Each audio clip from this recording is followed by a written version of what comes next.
Assalamualaikum warahmatullahi wabarakatuh. Kami dari kelompok 7B dengan mata kuliah Konservasi Sumber Daya Hutan dengan dosen pengampu Bapak Prof. Dr. Kisinger Esut MSI.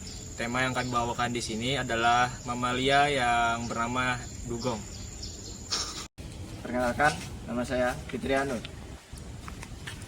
Perkenalkan, nama saya Didi Muhammad Haryanor. Perkenalkan, nama saya Muhammad Aulia Rahman. Perkenalkan, nama saya Wahyu Dinarto Saputra. Perkenalkan, nama saya Muhammad Kadapi. Mamalia merupakan kelas tertinggi dalam taxa hewan. Mamalia dapat hidup di berbagai tipe habitat di belahan bumi, mulai dari kutub sampai daerah khatulistiwa, dari dasar laut sampai hutan lebat dan gurun pasir. Ada sekitar 5.488 spesies mamalia, 32% diantaranya merupakan endemik di Indonesia. Mamalia merupakan salah satu kelas hewan yang mendiami lautan. Ciri khas dari kelas mamalia adalah adanya kelenjar mamae yang digunakan untuk menyusui anaknya. Anggota dari kelas ini yang hidup di lautan diantaranya adalah paus dan lumba-lumba, sapi laut, Primpedia dan karnivora. Ordo Serenia adalah mamalia laut herbivora berukuran besar. Salah satu spesies ini dari ordo sapi laut adalah dugong. Dugong seperti mamalia laut lainnya, meskipun hidup di dalam air, tetapi ikan duyung bernapas dengan paru-paru dan menyusui anaknya. Spesies ini hidup di daerah perairan pantai tropis, tepatnya di padang lamun. Duyung menggunakan padang lamun sebagai habitat untuk mencari makan, dan makanan utamanya adalah lamun. Duyung telah diklasifikasikan menurut LUCN sebagai golongan rawan, tetapi pada daerah di Australia digolongkan dalam terancam, artinya adalah hewan yang terancam punah, maka dilindungi spesiesnya. Populasi manusia meningkatkan tekanan pada habitat perairan dan sumber daya alam lainnya, termasuk persediaan ikan dan udang. Pada rumput laut, suplai air tawar termasuk areal perairan itu sendiri. Contohnya proyeksi reklamasi, pembangunan pelabuhan, pertambakan dan limbah minyak. Sungai, muara, dan perairan pantai membuat ekosistem semakin tidak sehat bagi keberadaan makhluk hidup.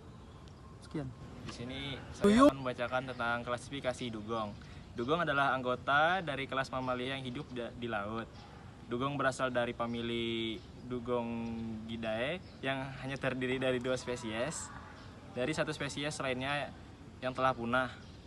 Klasifikasi dugong adalah sebagai berikut. Kingdomnya itu Animalia, filumnya itu Chordata, kelasnya itu Mamalia, ordonya itu Sirenia, familinya Dugongidae, marganya dugong. Panjang tubuh berkisar antara 240 sampai 406 cm dengan berat 230 sampai 908 kg. Warna kulit dugong bervariasi, tetapi biasanya berwarna kelabu dan berwarna lebih terang. Kulit dugong itu tebal keras, berkerut dan ditutupi bulu-bulu kecil. Lengan depan termodifikasi menjadi sirip pektoral dengan panjang 34 sampai 45 cm yang digunakannya sebagai pendorong pada dugong muda. Dugong dewasa bergerak dengan menggerakkan ekor dengan sirip berfungsi sebagai pengatur arah. Dugong hidup di daerah perairan pesisir tropis dan subtropis di Afrika Utara Timur menuju perairan Indo-Pasifik di Kepulauan Solomon dan Vanuatu. Secara melintang bentang, sebaran dugong terletak antara 26 derajat lintang utara dan 27 derajat lintang selatan. Distribusi dugong berada di perairan lebih dari 40 negara.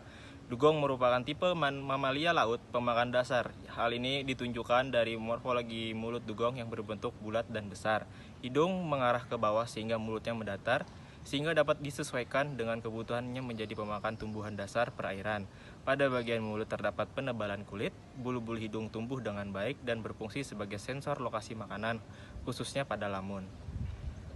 Pada dugong jantan mempunyai sepasang taring pada gigi serinya. Sedangkan dugong betina, gigi taring ini tidak ada tumbuh melanjut menembus gusinya. Gigi yang semula-mula tumbuh akan berbaris ke depan yang kemudian digantikan oleh gigi-gigi berikutnya yang tumbuh ke arah samping. Gigi pengganti secara umum teredukasi baik jumlah maupun bentuknya sampai tertinggal hanya 2 gigi molar yang permanen pada dugong dewasa. Lambung dugong memiliki banyak bakteri untuk menghancurkan dinding sel. Dengan panjang usus dugong dewasa dapat mencapai 30 meter, sangat sulit menemukan dugong ini di habitat alaminya. Hal ini dikarenakan dugong merupakan mamalia laut yang pemalu. Hal ini terjadi karena sesaat dugong merasa ada gangguan ataupun kehadiran sesuatu yang lain di sekitarnya, maka dugong akan dengan cepat masuk ke dalam laut dan menghilang di antara padang lamun. Dugong dalam tampilan fisiknya, bentuknya seperti ikan yang tambun, tanpa sirip punggung, dilengkapi dengan ekor yang pipih, horizontal dan bentuknya bercabang seperti ekor paus dan lumba-lumba. Bila ekornya diayunkan naik turun, akan memberi daya dorong baginya untuk berenang maju ke depan. Sedangkan bila dipelintir untuk gerakan membelok, panjang dugong dewasa jarang melebihi 3 meter dengan berat sampai sekitar 420 kg.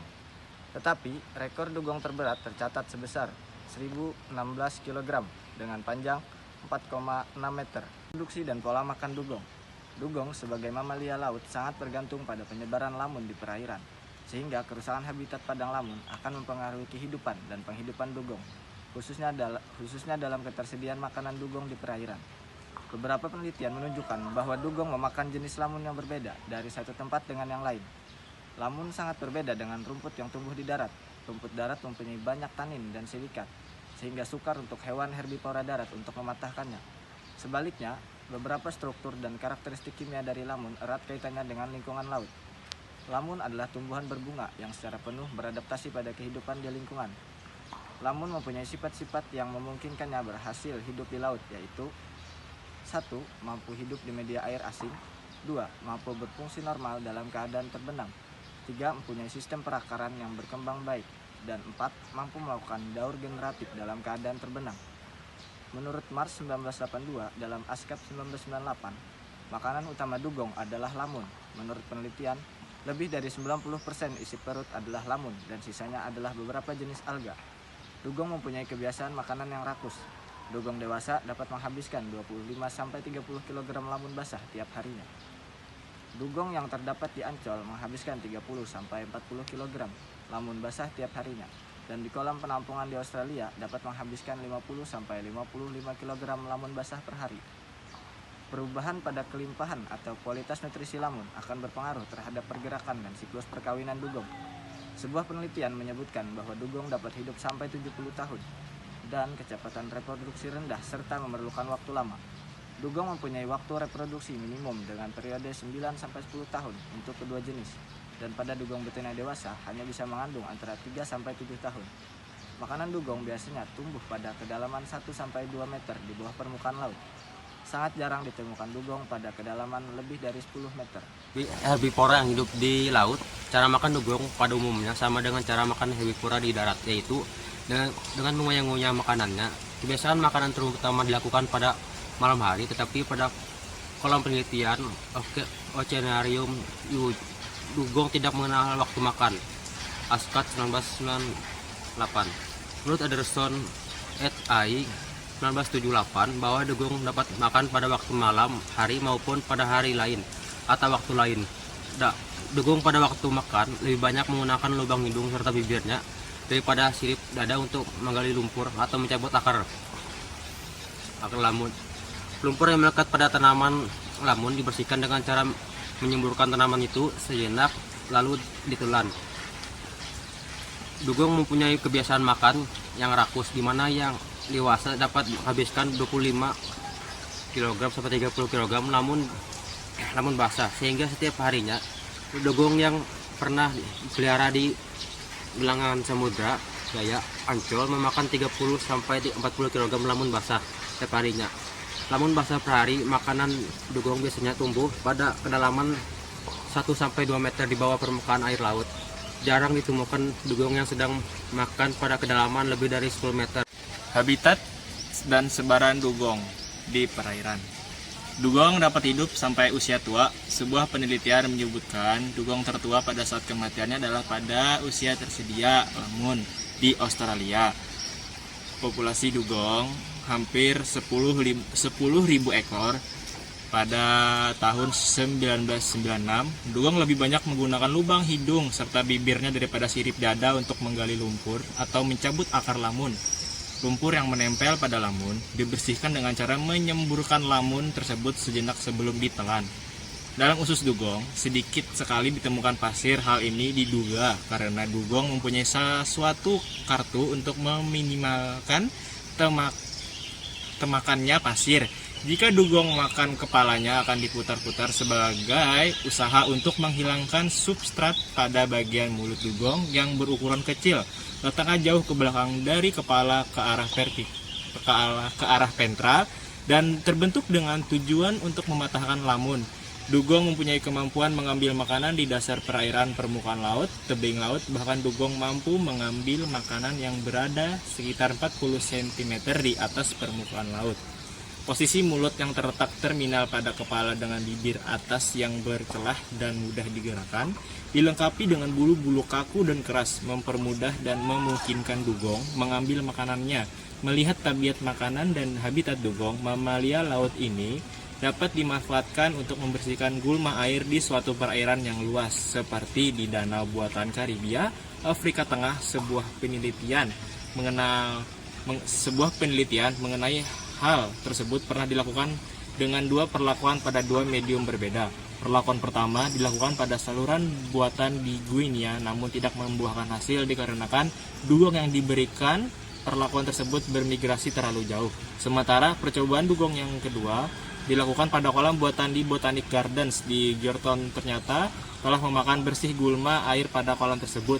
Dari penelitian tersebut, dunia internasional mulai memberikan perhatian khusus bahwa dugong dapat dimanfaatkan sebagai pembersih eceng gondok di perairan, khususnya danau buatan di Karibia yang pertumbuhan eceng gondoknya tersebut begitu banyak. Populasi dugong sampai saat ini makin menurun, yang antara lain karena dugong secara alami hanya memiliki kemampuan peningkatan populasi sebesar 5% per tahun. Faktor penyebab lainnya adalah aktivitas manusia di pantai dan kejadian penyakit infeksius maupun non-infeksius. Upaya penyelamatan populasi dugong sampai saat ini masih belum banyak dilakukan. Beberapa penelitian terkait dugong saat ini masih terfokus pada pengamatan aspek biologis, evaluasi habitat maupun pencarian metode perhitungan populasi di laut lepas. Masih sedikit penelitian terkait mamalia dugong ini yang mempelajari aspek medis. Dugong lebih sering ditemukan di perairan teluk, perairan dangkal, dan terumbu karang. Penyebaran dugong terbagi dalam beberapa populasi kecil di Indonesia dan peta keberadaannya belum lengkap.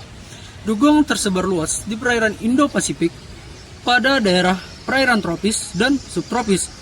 Dugong dapat ditemukan pada perairan tertutup seperti Teluk dan Selat, di perairan tertutup seperti Teluk Persia sepanjang India Selatan hingga Sri Lanka, dan sepanjang Indonesia dan Kepulauan Pasifik hingga Kepulauan Ryukyu di utara dan di perairan Australia Tengah dan Selatan, yang tepatnya di Nisqually dan Mars. Di Indonesia, dugong tersebar di beberapa wilayah seperti Papua, Sulawesi Utara, Sulawesi Selatan, Sulawesi Tengah, Sumatera, Timur, Maluku, Barat Laut, dan Tenggara Jawa. Pantai selatan Jawa Timur dan pantai selatan Kalimantan. Penyebaran dugong juga meliputi Laut Merah, yaitu di Mesir, sampai Vanuatu, Laut Pasifik, baik di perairan laut maupun perairan darat. Penyebaran ini berkaitan dengan penyebaran rumput laut dari familia Potamogatanaceae dan Hydrocharithaceae yang merupakan sumber makanan tumbuh dugong. Beberapa data menyatakan bahwa jumlah dan penyebaran dugong di Indonesia terdapat di beberapa daerah seperti Maluku, walaupun hanya dalam jumlah kecil. Selain itu, dugong juga diteliti di beberapa pulau kecil di Indonesia, termasuk Biak dan Taman Nasional Cendrawasih yang berada di Papua, Pulau Lembata yang berada di Flores, Arakan yang berada di Pulau Sulawesi, dan Nusa Tenggara, di mana diantaranya adalah area dilindungi. Kawanan dugong mampu berimigrasi dari timur hingga barat pantai, namun tidak ada bukti menunjukkan bahwa populasi dugong melakukan migrasi dalam skala besar. Di Shark Bay, bagian selatan Australia Barat, perpindahan atau migrasi dugong bergantung pada perubahan musim dan suhu perairan di laut. Dalam sebuah penelitian menyatakan seekor dugong jantan dewasa mampu berimigrasi melintasi 2 teluk dengan jarak 140 km jauhnya selama 60 hari. Upaya pelestarian dugong mamalia laut yang terancam punah melibatkan berbagai strategi dan kolaborasi antara pemerintah, lembaga swadaya masyarakat, dan masyarakat lokal. Berikut adalah beberapa langkah penting dalam upaya pelestarian dugong di Indonesia. Yang pertama ialah proyek konservasi dugong dan padang lamun. Indonesia terlibat dalam proyek Dugong and Seagrass Conservation Project yang bertujuan untuk melindungi dugong dan habitat padang lamun. Proyek ini melibatkan pelatihan metode survei dan pemantauan untuk meningkatkan pengetahuan dan keterlibatan masyarakat dalam konservasi dugong. Yang kedua ialah pendidikan dan kesadaran masyarakat. Masyarakat didorong untuk berperan aktif dalam pelestarian dugong dengan cara mempelajari dan menyebarkan informasi tentang dugong dan padang lamun. Yang kedua ialah melaporkan kematian dugong dan pencemaran habitat kepada pihak berwenang, menghindari membuang sampah sembarangan, terutama ke laut. Yang ketiga ialah perlindungan hukum.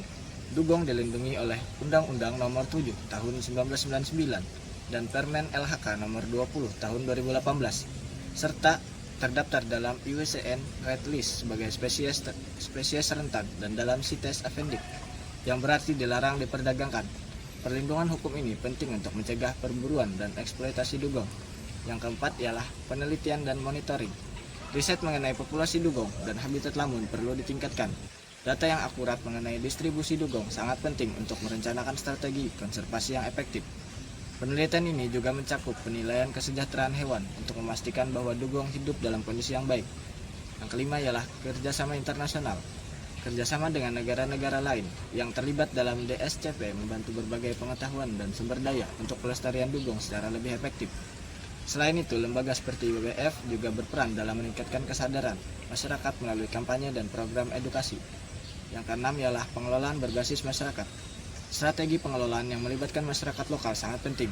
Ini termasuk memberikan edukasi tentang penggunaan alat tangkap yang ramah lingkungan dan meningkatkan kerjasama dengan kelompok masyarakat pengawas untuk menjaga padang lamun.